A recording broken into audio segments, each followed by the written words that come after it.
Shalom, brothers and sisters. So let's look at wars and rumors of wars. Let's just focus quickly in on the whole Russia-Ukraine situation that's happening there and a couple of the news articles that have jumped out from there in the last few days. Ukraine obviously still in Russian territory, very embarrassing. I mean, Russia at the same time in retaliation is pounding Kiev and all those places in Ukraine. Why aren't you pounding the areas in your own country that's been taken over by Ukrainian forces and special forces? Get that done. You've already moved your civilians out of the way. Focus here, fix this problem, and then carry on with what you were doing. But instead, it really is chaotic. So Ukraine has blown up another key Russian bridge in Kursk.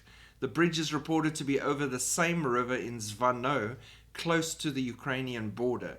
It is understood the bridge was being used by Russian forces to supply their troops. Now that is a very clever strategic move. If I was on the ground in the military still and on Ukraine's side in that conflict and moving into that territory, my number one objective would be to take out strategic targets like bridges, power stations, those kind of things, cause disruption and chaos on the enemy's side, and stop their ability to move supplies into my country, target roads with bombs, those kind of things. So them taking out bridges shows that they're thinking very clearly on how to disrupt and slow down Russian advance of reinforcements into the Ukraine territory for the ongoing war that's happening. So makes complete sense to me. There's no way Russia can be upset. Russia would do the same thing if the tables were turned the other way. Western battle tanks are invading Russia. In a first which hasn't been witnessed since World War II, Western battle tanks have been operating inside Russian territory. Sky News reports that Thursday Ukrainian troops used British Challenger 2 tanks during the ongoing cross-border offensive in Russia's Kursk region.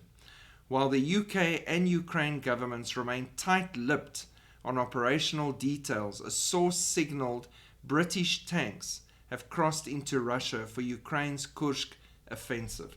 So it's a blowback to World War II, and Germany got in trouble in their newspaper. We covered that last week, where they said, just like in World War II, German tanks are back in Russia.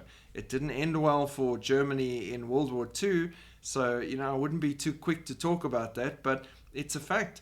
German tanks are in Russian territory again with the Ukrainians.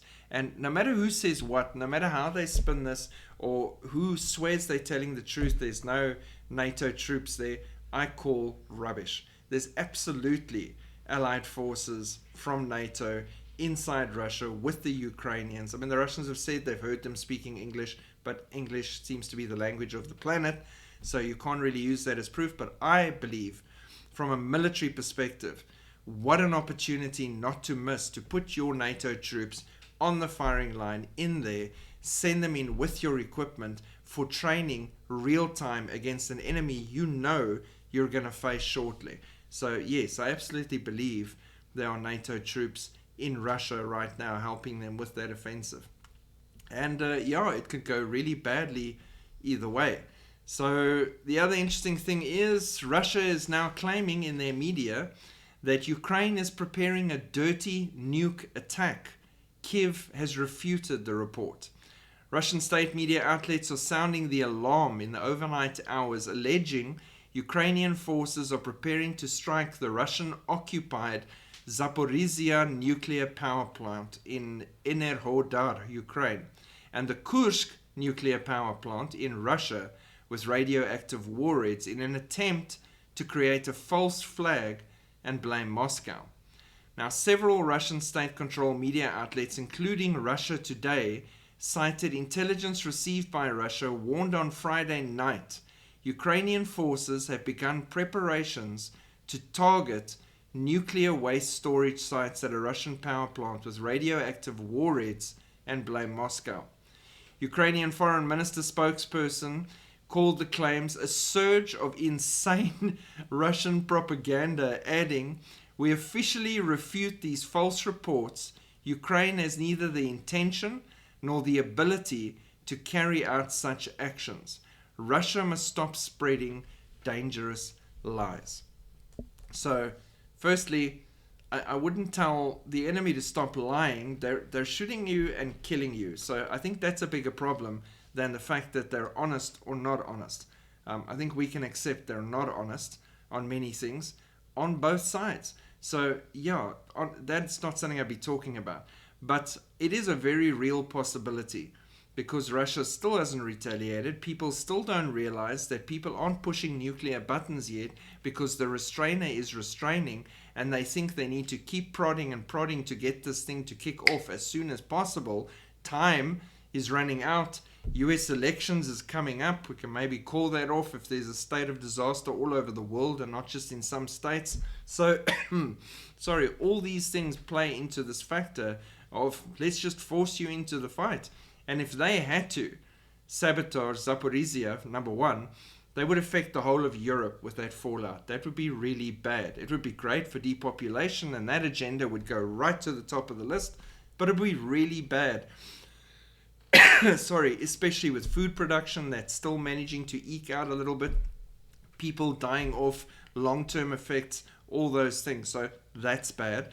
And then doing that in Russian territory, in Russia, might just be that keg they're hoping will explode, and Russia finally just says, that's it, I'm hitting NATO now, once and for all, because, I mean, there's just no more reason for me to wait for any other proof that NATO is directly involved in a war with Russia.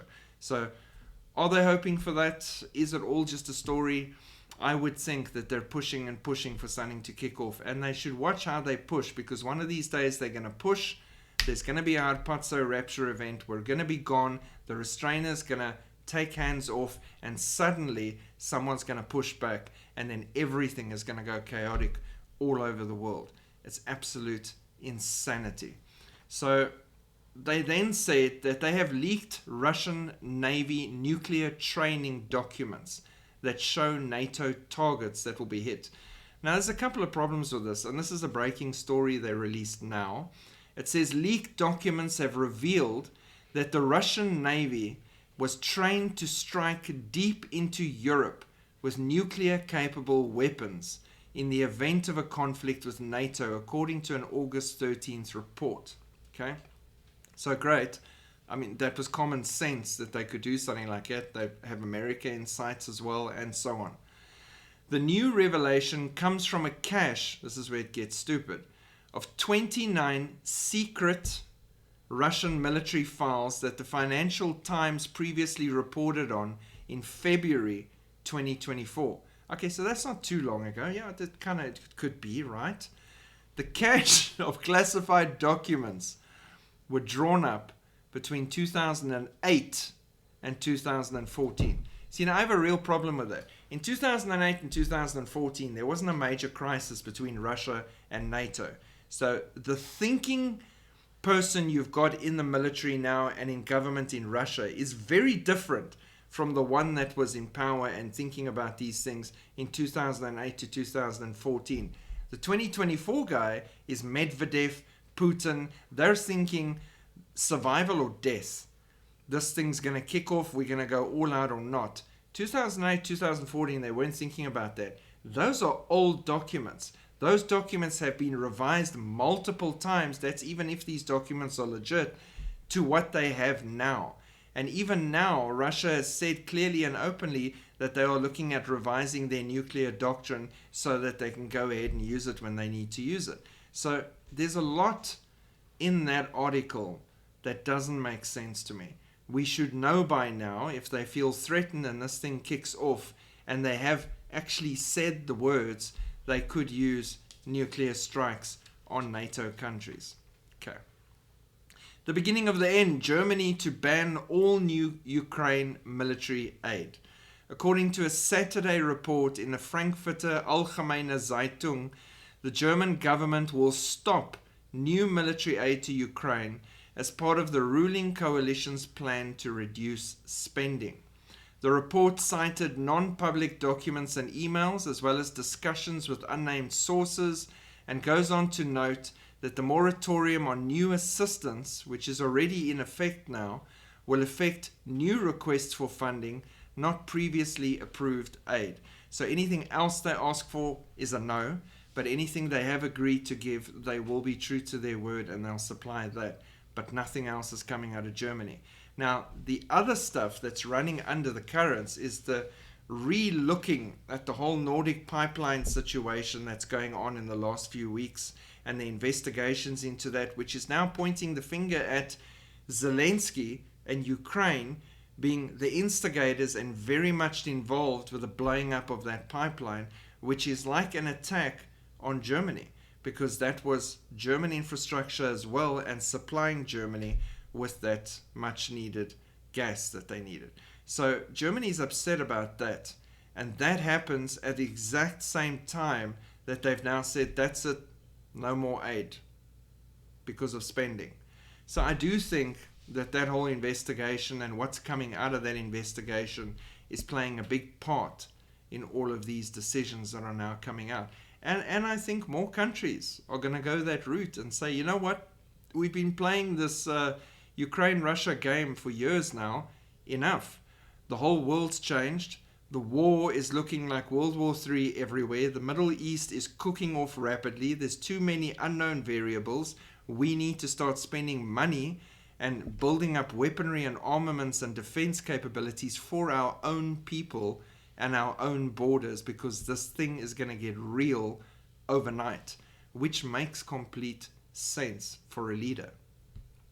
Pentagon says, this was ridiculous, there is a deepening cooperation and relationship between Russia and Iran. No ways. Shut the front door. Oh, you are kidding me. I would never have thought about that. Russia and Iran deepening ties and having a friendship. Oh, wow. I'm so grateful we have like the brains of the Pentagon to figure this one out late 2024. Seriously, can you imagine if we figured this out years ago?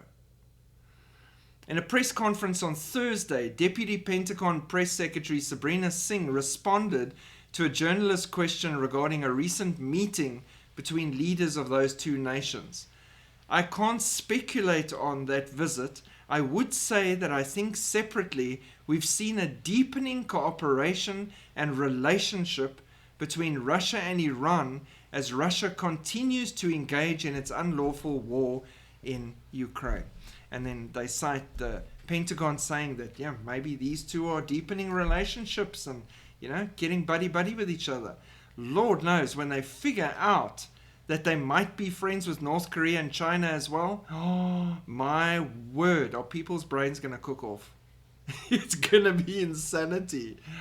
Really, sometimes news is just put there to fan like some emotional response, because this is common sense things we've known for years, people. It really is. And to act as if you're only figuring this out now, especially as a government agency, then maybe you should call it a day and open a new burger chain or something. Because this is old news. Really old news. Really ridiculous. So that's the situation with Russia and Ukraine and all these things, and NATO and their preparations. This is, and I don't think we'll be here for that, this is going to cook off into one massive confrontation, exchange of weapons, everything that's coming. And I do think the pushing is going to eventually give a push back, and then everything is just going to be chaos. Madness, absolute insanity, but that's what's lying ahead in that final week of Daniel. And we who are safe in Jesus Christ have no reason to fear any of these things. We see these things, they inspire us to get out in that field, roll up our sleeves, and get busy with what's important, and that is preaching the good news. Shalom.